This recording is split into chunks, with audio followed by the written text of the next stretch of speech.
Hello friends, bienvenidos. My name is Jen, aka Jen Colotero on social media, your local witchy friend and intuitive guide through the occult. As always, my lovely husband and co-host is David, aka Premier Pulse on social media. Hey everyone! On today's episode, Jen explains astrology. Welcome to the show, grab a chair, make yourself at home. Jen's got stories to share, you'll never feel alone. So what is astrology? Astrology is us making sense and meaning of what's going on in the sky and the planets. So I'm sure everyone knows their sign based on their birthday. The order of the signs and all of the signs is Aries, Taurus, Gemini, Cancer, Leo, Virgo, Libra, Scorpio, Sagittarius, Capricorn, Aquarius, and Pisces. Nice. All those things, I think everybody hears those terms, but I'm sure a lot of people don't even know what they are. Like, I've always known their constellations, but I kind of took a brief look at them before we did this episode, and those look nothing like what the signs are. And I was like looking at Leo, and I was like, I don't know how you get a lion out of that. Yes, they were very creative. So these came, like David said, from constellations. So they are in different points of the sky. They really make like a complete circle. So, for example, Aries is all the way across from Libra. For example, like if you were to look at the sky and look for the constellation, they are like 180 degrees from each other. Pretty much. Oh, so they're like lined up? Mm-hmm. Oh, okay. They are. That's how they kept track of the seasons and track of time. Okay. And that's how we keep track of time. That's why Aries season is always like in March, April. And Leo season is always in like July, August. Got it. Okay. Cool. So, and where on earth do we measure this? It really depends on the type of astrology that you follow. So, for example, how there's like different types of Christianity, there's different types of astrology. Oh, I didn't know that. Okay. Yeah, there are. But the type of astrology that most people, I would say, like in the West practice, is measured from the Tropic of Cancer, which is a latitude line above the equator. So. Oh, interesting. Okay. So I did not know that at all, so this is good. Yes, and then there's like Vedic astrology from India. I forget where they measure from, but it's like different from us.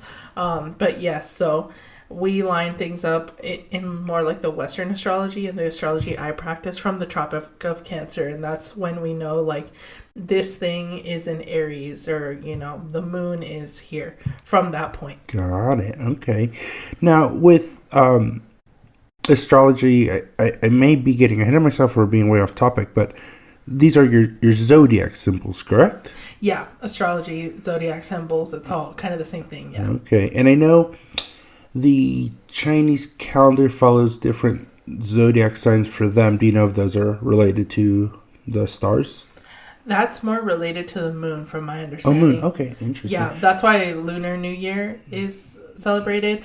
I mean, don't quote me. I'm not Asian, but this is like from my understanding as an outsider. I am, but I still don't know. So, okay, cool. Okay, but it's still probably based in astronomical bodies, then, correct? Yes. Yeah. Okay. Yes. Yeah. So what's very interesting about astrology is that you do have a tangible point of view.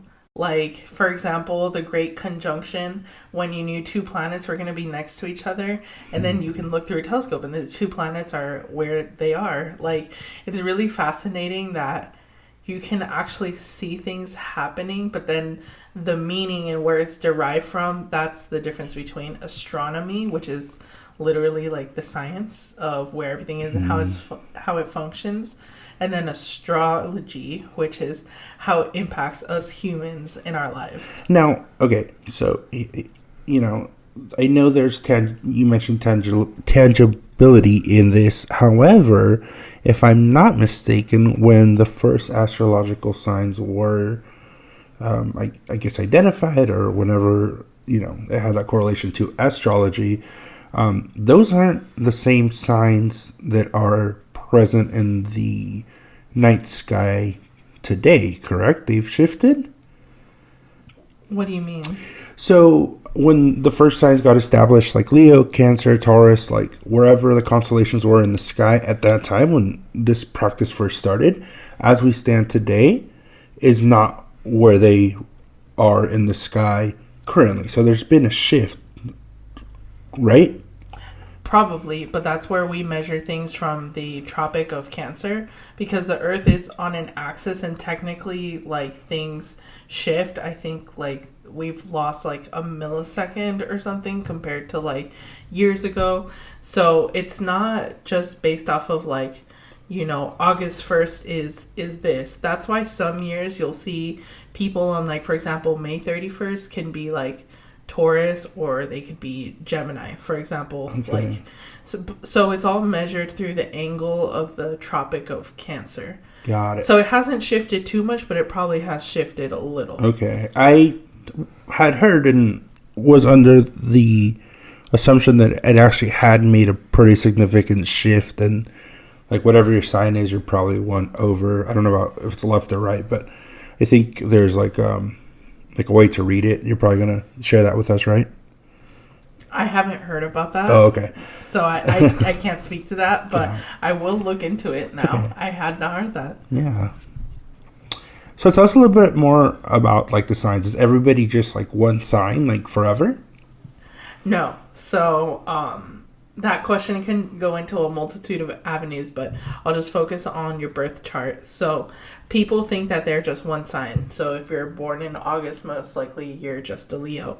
But you have each sign within you in different parts of your life. Okay. So like little pieces like you have a little bit of everything. Right? Yes. Okay. So for example, in my birth chart, I am a Libra rising. So a rising sign, before I get too ahead of myself, is the sign that was on the eastern horizon when I was born.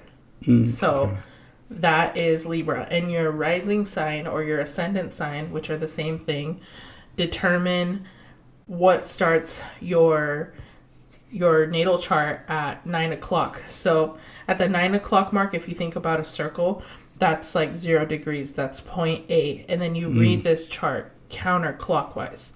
So at the beginning, where the 9 o'clock mark is at 0 degrees, that is Libra for me. So the first slice, it's divided into 12 slices. The first slice determines how you view the world, how you process the world, how you show up.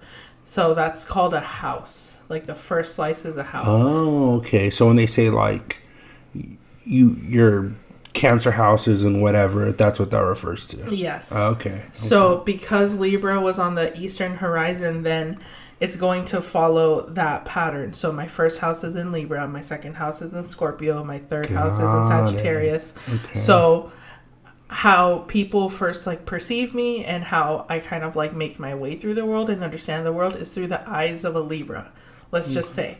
And then second house has to do with money. So with money, I'm a Scorpio. And then with learning, which is the third house. What is a Scorpio with money? Like anything money related, I have to know. So what does that mean for you? I'm very secretive. Oh, and you know this, like it takes a lot for me to talk about my finances. I always get kind of like stressed out and ashamed, like even though we're a partnership together. So that's Scorpio with money. Let's say you were like a baller then. Like, would you just keep it on the DL? Yeah. Okay. I mean, it's one of those things that like if I won the lottery, I wouldn't tell anyone, but there would be signs. God. Yeah. Now, let me ask you a question. So just a common practice of astrology, whatever you hear, on TV, on the radio, the quick snippets, the little scrolls you buy at the grocery store, Walter Mercado, they seem to focus on your birth day when you're born. Is it just because that's the easiest one to like track? Is that why that's the most popular one? Yes. Or does it actually hold more influence in who you are as a person? So your sun sign is still a very big part of you. That's like sort of your ego, your destiny, how you are. So this is how I explain it. Your sun sign is like a species. So like, for example, there's like a pit bull and there's like a chihuahua and then there's like a corgi. Mm-hmm. They're all dogs and they're going to do dog-like things, they're also a very different type of dogs. So we have a pit bull. Yes. If someone comes to the door, she'll sniff it and she'll like be wagging her tail, but she's not gonna yap. Versus a little Chihuahua is gonna be like, rah, rah, rah, rah, rah, you know. So that's like the sun. Got it. You have like more or less like an outline of the type of person, but then what really gives it like depth and character is like then your moon sign and your rising sign and blah blah blah. So yes, for most people the easiest one to calculate based off of your birthday is your sun sign, and that's why horoscopes are written that way. But if you want to be more in tune with your, I guess, sign or like a more accurate horoscope, I would read your rising sign. Rising sign. Okay, what's my rising sign? I'm sure you've done me. Yes. So your rising sign is Sagittarius. I don't want to get ahead of ourselves because I'm gonna talk about all about how you're a stereotypical Sagittarius rising. Cool. So here's my take with astrology, and it's kind of a two-pronged take because I do feel that, like I mentioned, and I believe in the first episode, one of the questions you asked me, like if I were to entertain any of like the metaphysical or the like spiritual, anything above, you know, science, it would probably be astrology just because it is based in the cosmos, but that's kind of where it ends for me. The problem I've always had with astrology, and I guess it's the egocentric thought of like humans, right? Like we're the center of the universe. First off, we're not the center of the universe. We're not even the center of our solar system. We're the third planet from the sun. So to me, it's kind of like, what arrogance to say that this little rock, because in the big picture, we are a little rock floating through the cosmos. What arrogance of us to say like, wow, look at how the stars align out there and look at how they impact me personally. Like our solar system, not even like, you know, the Milky Way or even like anything above that. We're so minuscule. Any of these constellations in the big picture are so, like, I won't say non-significant. The fact that we put so much, like, or our astrology puts so much, currency into the effects of it, to me, that's where I start getting a little like, okay, like, I don't necessarily think this is true because why out of, you know, all the planets that we have, this is the, you know, our alignment based on whatever the stars are where we can see them, you know, should matter. You know, how do we not know that like Alpha Centauri, our closest, I think that's the closest star apart from the sun. I could be wrong, but how do we know that doesn't play a bigger impact than the constellations around us? So that's kind of where I have a little bit of, you know, my skepticism, like, are we really that important as humans to say that the stars dictate who we are as individuals? So that's where I come in. Where I'm a little more inclined to believe some of the effects that the constellations have on us is where we talk about the physics of like gravitational pull, right? We know for a fact that one of our closest celestial bodies is the moon. The moon has a direct impact on our tides because of a gravitational pull. We are made out of mostly water. So this is my speculation. I'm not a scientist, but I would say that, you know, if the moon has gravitational pull on our tides, I'm sure it has some sort of effect on us. I know we're going to, down the line, do an episode on the full moon, so I'm excited for that. But I find it hard to comprehend that as humans, we can be so influenced by cosmic beings that are conveniently close to us, right? Where the universe is so massive, like, it's because we can see them that we can say, like, oh, these take effect to us. But in reality, I think we're just such a small speck. That's where I find difficulty having alignment with the stars, I guess.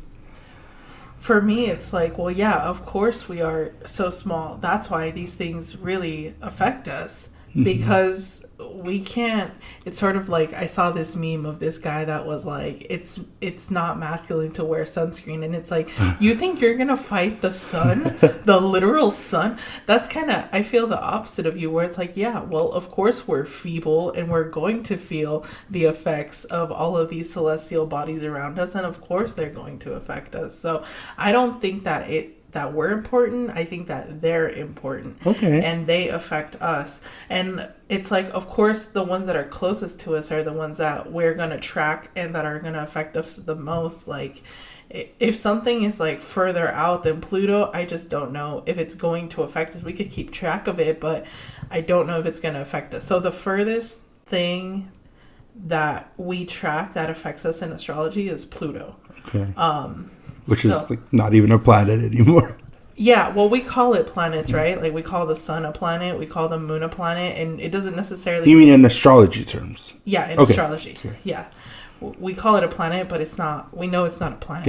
It's just like a thing that we keep track of. A cosmic body. Yeah, cosmic body, yes. So, and yeah, it's like you can't really track and quantify something that you can't really see. You know what I mean? So that's why, like, from the specifically Western, like, Tropic of Cancer, like I said, that's why we keep track of these things. And we're like, we see this moving this way. And then in the beginning, when people were like finding the patterns for us, they were like, when this thing is here, these things usually tend to happen. And then we'll talk about it, but you know, things play off of each other. So, you know, planet A and planet B, when they're so close or so far apart, can affect each other in different ways. Okay. Yeah, astrology is so vast, and I really wanted to keep this like a 101 episode. Yeah, we're going to have many episodes in the future, but yeah, I hope I answered your question. No, definitely. Yeah, definitely. And I think I get a basic understanding when you break it down. The whole house thing really makes sense. Like, you break it down like a clock or a pie, like each section has its own, correlation. So, okay. So ultimately, I'll say it like this. It's like when people are like the religion of astrology. Astrology is not a religion because the things are going to happen. Whether you choose to like watch for it or not is up to you. It's a forecast. It's an energy forecast. It's like, it's going to rain whether or not you believe it's going to rain. Okay. You know, these things are going to be over here based off of this point of the Tropic of Cancer, whether or not you acknowledge it. It is what it is. And then now the question is, do you believe that it can affect us? I believe so, because like you said, the moon has its gravitational pull. I believe other things have pulls on us and affect our energy. True. And what are like maybe some practical applications then of astrology? Yeah. So, for example, I like to follow Mercury retrograde, as many people do. So when I see a Mercury retrograde is coming up, I, plan to make sure that my communication is primed. I make sure that all my devices are updated. What's a 10-second spiel on like what is Mercury retrograde? Because I hear it all the time. It's a buzzword. To me, it's a buzzword, but what is it? Yeah, so retrograde means that a planet is in a point in the sky where it's an optical illusion and it looks like it's going backwards. Okay, got it. So when Mercury is in retrograde, practical applications are making sure that all your electronics are in place. Like, so what does Mercury retrograde affect? So Mercury controls communication. Oh, okay. Retrograde means things are not going to go as smoothly. Things are going to go sideways. So when Mercury is in retrograde, then that means communication, what Mercury rules, is going to go sideways. Interesting. Have there been any like big world events that have happened during Mercury retrograde that can kind of like... Yes, and one of them happened to us. So we'll just get into it. We'll just get into the examples now. Yeah, definitely. I wanted to save this for later, but I feel like since we're talking about it, we'll go ahead. So Mercury retrograde. All these things, Mercury retrograde, the moon being here, Mars being there, it affects us both individually and as a society. Okay. So Mercury specifically is a personal planet. So personal planets affect us more on the day-to-day, and generational planets affect us more as a society, but one can still have an impact on the other, for sure. Interesting, okay. So Mercury, the personal planets, I'll just list them out, are the Sun, the Moon, Mercury, Venus, and Mars. Those are the personal planets. Okay. And then the generational planets are anything after that. So Jupiter, Uranus, Saturn, Neptune, Pluto. Okay. So when there was a Mercury retrograde, we were buying our house. And we couldn't avoid that because it was a seller's market and we just had to jump on the opportunity. Okay. In an ideal world, I would not have bought our house during Mercury retrograde. But because I knew that Mercury retrograde was coming, I said, I know that a mortgage contract is like 300 pages, but you know what? I don't care because I know it's Mercury retrograde. So you saw me reading every single line I did, yes. of our mortgage contract PDF. And in the very middle, a tiny, tiny ass box, we saw that for some reason. Well, you saw. I don't want to take any credit because yes, you saw. I saw. Yeah. I saw that for some reason it checked off that we had a VA loan instead of an FHA loan, which is a big difference. Our contract would have been nullified. We would have lost the house. And to be honest, we probably would have never been homeowners. Interesting. Yeah, I didn't realize that you took that into account. I think in passing you have mentioned like, oh my gosh, we bought a home in Mercury retrograde. Never do that. But wow, I never actually realized the implications that you were going through as far as like going through the contract with that in mind. And hey, it worked out, right? Yeah, to be honest, if it wasn't Mercury retrograde, I would have been like, yeah, I'm sure it's fine. Just sign on the dotted line. But because it was Mercury retrograde, I did that. And then a second thing, two-pronged. So that's like how it affected us personally. Mm-hmm. How did it affect the world? Do you remember our move-in date that Microsoft went down? Yes. Because Russian hackers hacked Microsoft. And there was a worldwide shutdown for all Microsoft products. I do remember that. And you were so upset. And I just couldn't help but laugh. Because I was like, of course this would happen the day we're supposed to move in. We need to finish our communication with the lender. We need to sign the final documents and get the keys. But no, of course. During Mercury retrograde, Russian hackers just had to go into Microsoft and fuck shit up. Nice. Yeah, I do remember that. Yeah, that is a great example for us to happen.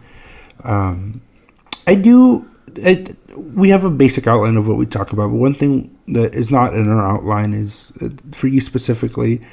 I just kind of wanted to take this opportunity. I know that I mentioned them a little earlier in the episode, but I know Walter Mercado was a big part of your life, and just a quick little spark notes on who Walter Mercado is. And I'm going to say this from my perspective. I mean no disrespect, but But Walter Mercado was the TV personality who came on Spanish television and gave a 10-minute spiel on all the zodiac signs, and a really, really beloved person in Spanish households. So if there's anything you want to say about them, or I know they were a really big influence in your life, and this would be a great place to honor, or this episode is a pretty good place to honor. Yeah, definitely. If you haven't seen Mucho Mucho Amor on, I think it's Netflix, it's a documentary about Walter Mercado's life. It's so great. I remember when I got the news that Walter Mercado died. I think I was in a Thai restaurant with one of my cousins, and I started crying in the middle of this Thai restaurant. I know you mentioned that. Yeah, but I just really liked that he was able to bring this practice into language people could understand. He wasn't a gatekeeper. He wanted to share knowledge with the world. And then also the way that he explained things was never like, ooh, spooky. Like, he had this amazing ability to really show people, like, this is happening, but this is how you can push through it. I don't like to capitalize on Mercury retrograde and be like, everything's on fire. It's like, no, it's just a little bit of turbulence, but this is how you can get through it. So he's really my biggest influence when it comes to like how I communicate with people, teaching style. And yeah, he was a great person. Unfortunately, I feel like born in the wrong era, wasn't able to be his true self. I don't want to spoil the documentary, but it's really sad. He really got like screwed over until he passed. But he was a very, very great person and a great astrologer. So I would highly, even if you don't speak Spanish, I would highly recommend watching Mucho Mucho Amor if you can. Interesting. And now that I think about it, it's really interesting how our culture, meaning our Latino Mexican culture, does latch on to these ideologies.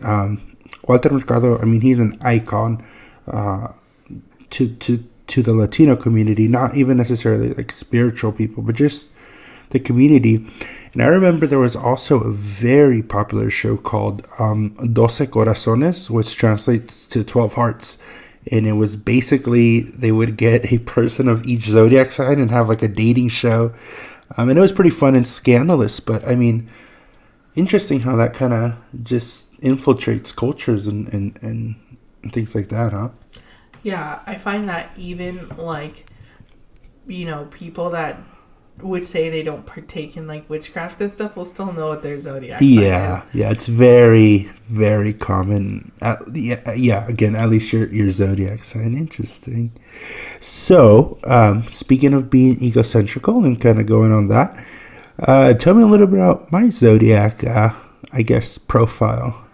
Yeah, so when people ask you what are your big three, these are the big three placements that are really like, if you were to put in about me or a bio, this is what you should put in it. But the big three is your sun sign, your moon sign, and your rising sign. Okay. So, David, your sun sign, so that's based off of your birthday, right, is a Leo. Okay. So your sun sign is Leo. And then your moon sign, which is where the moon was in the sky when you were born, is Cancer. Okay.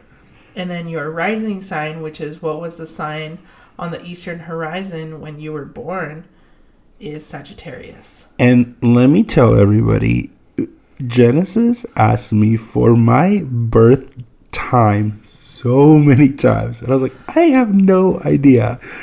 When we moved into a new home, I finally got a copy of my birth certificate, and she was on that so quick. I think she almost tore it the way she opened it up and was like, I need to know. So I thought that was always super fun. Okay, but tell me a little bit about so Leo, what Leo is in me, or how can you tell I'm a Leo?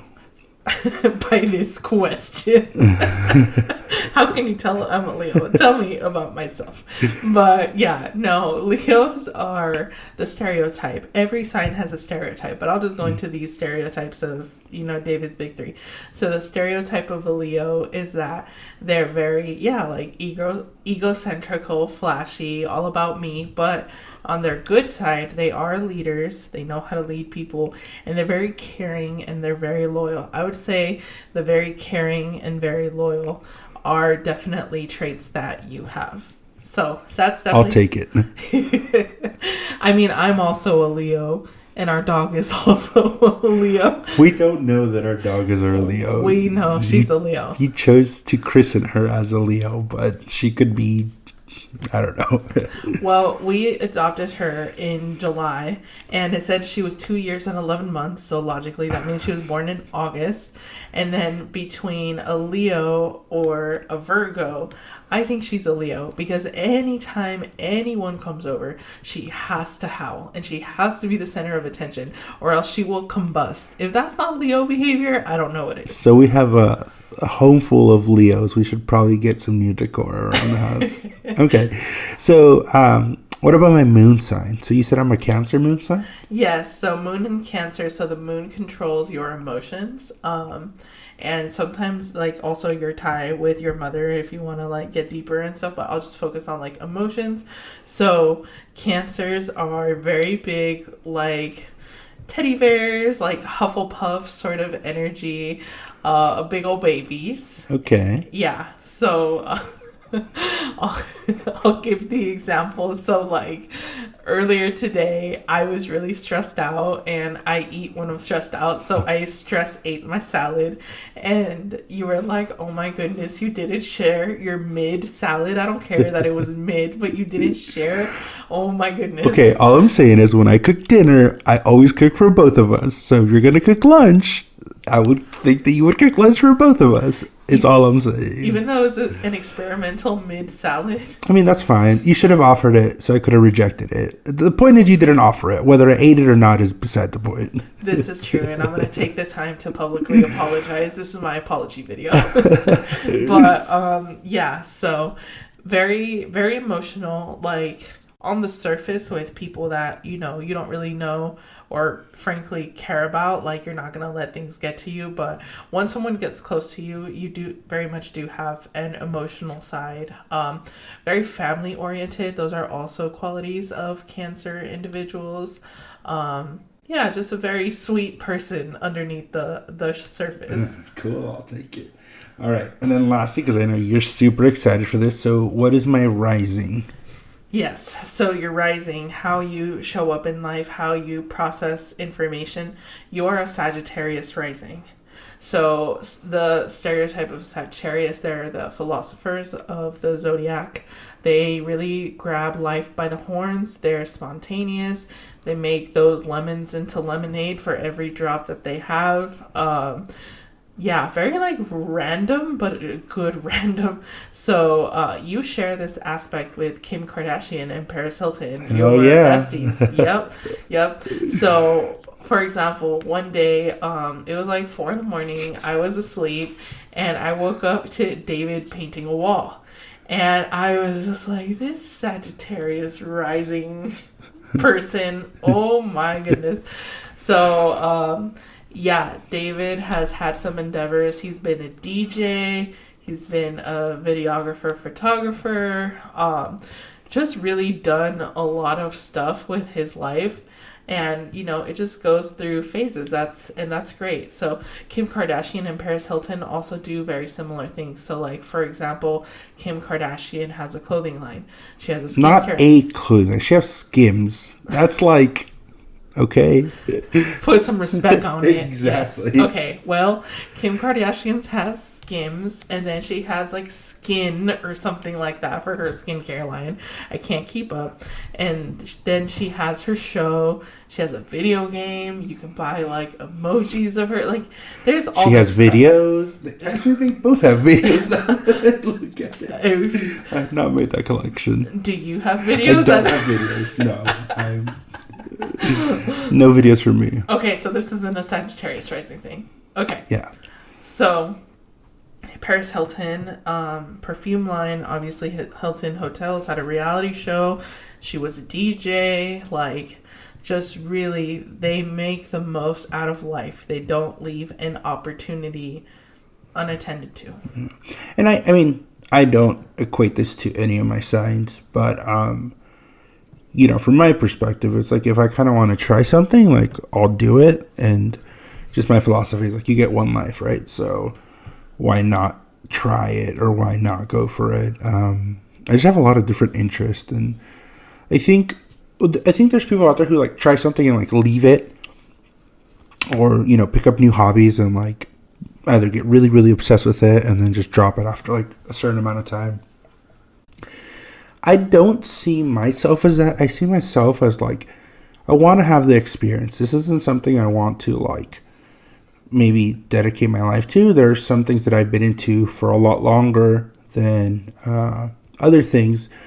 But to me, it's not about like, let's jump onto the next thing. It's more like whatever's calling me, like I want to try it. I want to experience it. And again, like it's one life, one shot, like, not to sound like Eminem, but it's just like you just gotta take the opportunity, right? Like I'm not gonna let it pass because I'm scared or worried or contemplating what other people might think. It's just about really, really seizing that. So is that also like in alignment with any of these signs?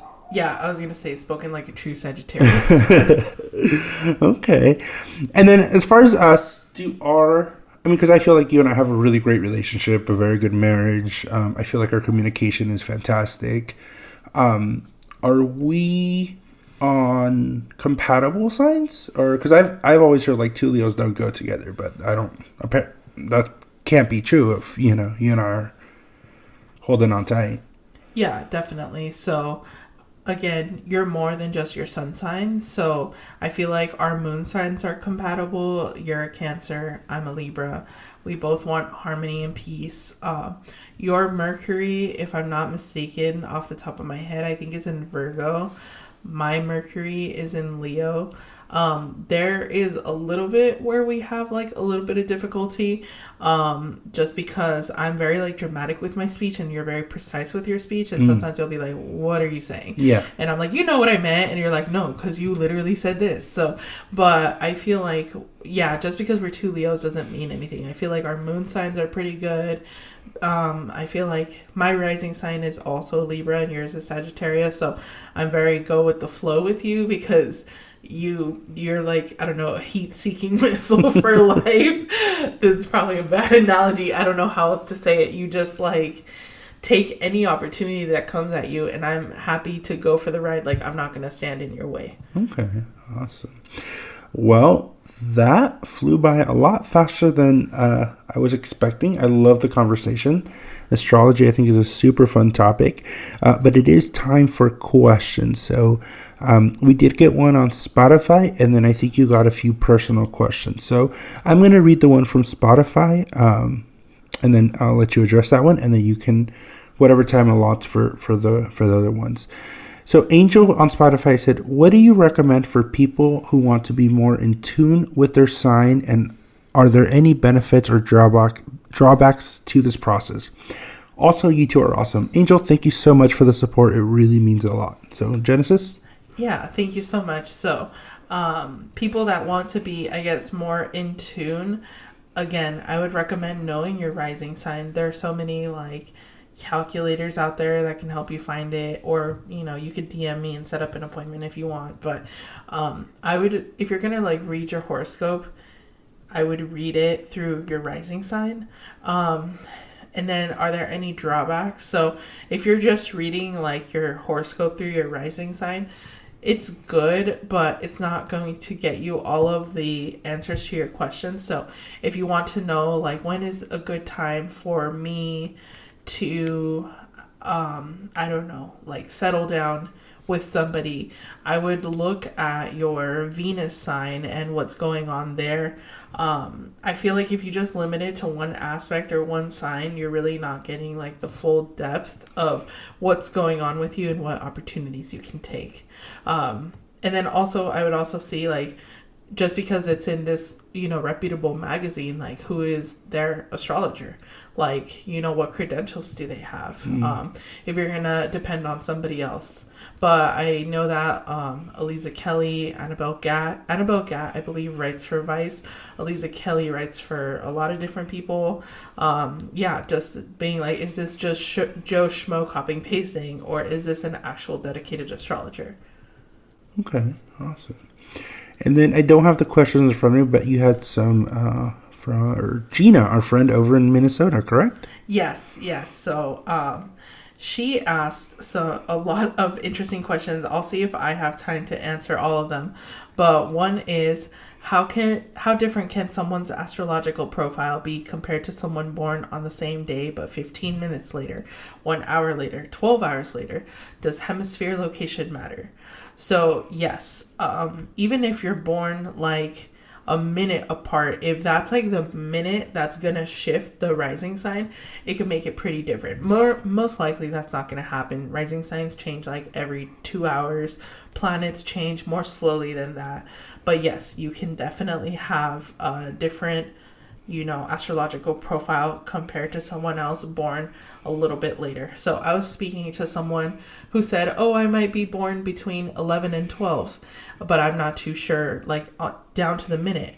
And I was looking on that date, time, and location, and at from 11 to 11:04 is one rising sign, and then 11:05 to 12 is another. So yeah, it does matter. Difference. It does make a difference. And hemisphere location does matter, because sort of like how just to track what's in the sky, we look through the Tropic of Cancer for your birth profile, is where you are too. So yeah, location does have to matter, or knowing the location does matter. Interesting. Okay, what else does she have? So another question, we always hear about Mercury retrograde, but do the other planets go retrograde as well? What are the signs of, for example, Jupiter retrograde? So yes, other planets do go into retrograde. The only ones that don't are the sun and the moon. But everything else does go retrograde. So again, retrograde in the scientific definition is an optical illusion where it looks like a planet is either standing still or moving backwards. But in the astrological definition and practice, it's when whatever that energy is goes, sideways, not how it's supposed to. So, for example, we talked really good about Mercury. What's a quick Jupiter retrograde? I'm curious. What does Jupiter control? Yeah, so Jupiter is more like luck, opportunity, expansion. So in Jupiter retrograde, maybe there aren't like as many good opportunities or viable opportunities. So don't switch jobs. You have to look at everything else, but I would say okay. I would double check on the job front for sure. There's also Venus retrograde where like exes might come back from the dead and slide into your DMs. A lot of people break up. I saw a lot of breakups this last Venus retrograde. Yikes. Yeah. So depending on the energy of that planet, Venus is love. So Venus retrograde, love is like not going smoothly. Got it. For example. Is Pluto a planet in astrology still? Yes, it is. So Pluto is something that we track. You do have a Pluto sign, and Pluto can go retrograde. Okay. What are some of the Pluto things? Pluto, like I was saying, is more of a generational planet because everyone born in your generation is going to have the same Pluto sign. So, for example, this is not so much like a sign as much as it is like a transit. And a transit means where a planet is and how it's interacting with other things. But the last time that Pluto was in the place that it is now, we were having the Revolutionary War. Oh, okay. Got it. Yeah. Because, the revolution of Pluto is so slow around the sun, correct? Yeah. Okay. Yeah, and this is what I was talking about, right? Like, the last time it had an impact was Revolutionary War. I mean, this was a long, long time ago. So where I come in is just like, it's not that it's arbitrary, but like the universe is so big, Yeah, definitely. And then is it possible to have an astrological profile that is the exact same as someone else? Or is it like fingerprints where there will always be a difference? So technically speaking, you could have the same astrological profile. Like twins, for example, if they're born like 30 seconds apart, you're going to have the same astrological profile. Or if someone born like a couple notches north in a different like latitude, longitude area, could by chance have like the same astrological profile as you, but it's very rare. It's like not easily going to happen, but it is possible. But this is also where like there's this energy, but how you're going to react to it is different. So, for example, concrete versus cardboard is going to hold up differently in the rain, but it's still going to rain.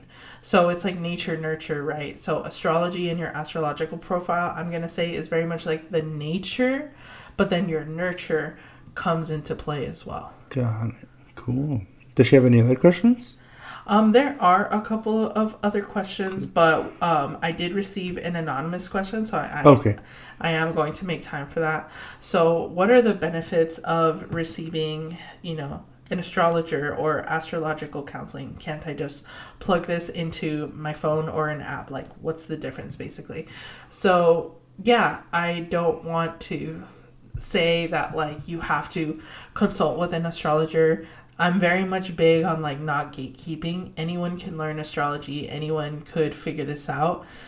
But same thing with taxes. Like everyone could technically do their taxes, but sometimes it's really hard and it's a learned skill. Yep. So I don't want to do my own taxes sometimes. I did our taxes and we ended up owing a shit ton of money. So yes.